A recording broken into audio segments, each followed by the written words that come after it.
clear today. Coronavirus causing economic concerns across the globe. There are a lot of questions about what this means financially. And to help us sort this out is Mike Rogers, the president of 360 Financial. Mike, thank you so much for being with us here tonight. Yeah, thanks for having me. The oil markets were down today. The Dow was down more than 2,000 points. So big picture, what are the big worries for the economy if the coronavirus takes hold of this country?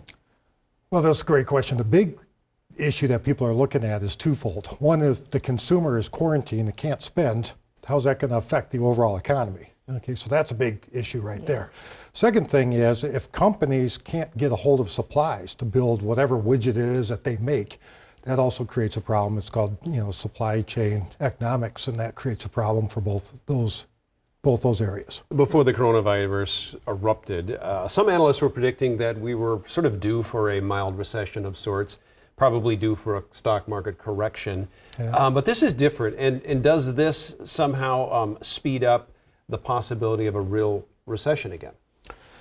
Well, it certainly doesn't help, right? I mean, as far as speeding up the possibility, sure, it could happen. Now, remember, a recession, the interesting thing about those is we don't know we're in them until we're actually already in it. Mm-hmm. Okay, technical definition of a recession is 2 quarters of negative growth.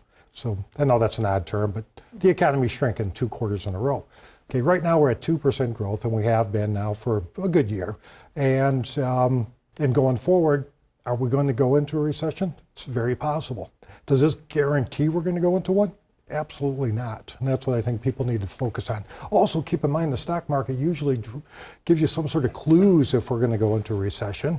It's down typically right now, maybe in the anticipation there would be one. But really, if you're looking at 2 quarters negative GDP, you're looking at summertime, at late summer at the earliest. Well, the economy's had a pretty incredible run over the last 10 years. Yeah, the fact that we've had a strong economy, does that help to ease some fears going into all of this? Well, I think it should. I think, as far as overall, people should look at low interest rates right now, incredibly low interest rates. That should be good for the consumer, especially if they're looking at buying a house, okay, because that translates to lower mortgage rates.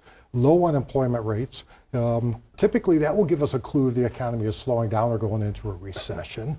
And so after a 10-year run, and what's interesting today is 11 years ago today was when the market started to recover after the Great Recession.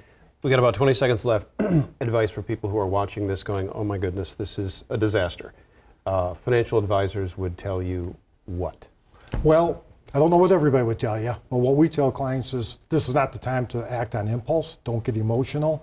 Talk to somebody you trust and find somebody that can listen to what you're trying to accomplish, and look at your goals. What matters is what you can control. You can control your emotions, hopefully. You can control your asset allocation, your diversification. Now is probably too late to make big, drastic changes in anything. All right. Thanks, Mike. We appreciate it. Yeah, you're welcome. Mike Thanks Rogers, for having me. President of 360 Financial. Appreciate you being here. Thank you. Yeah. All right.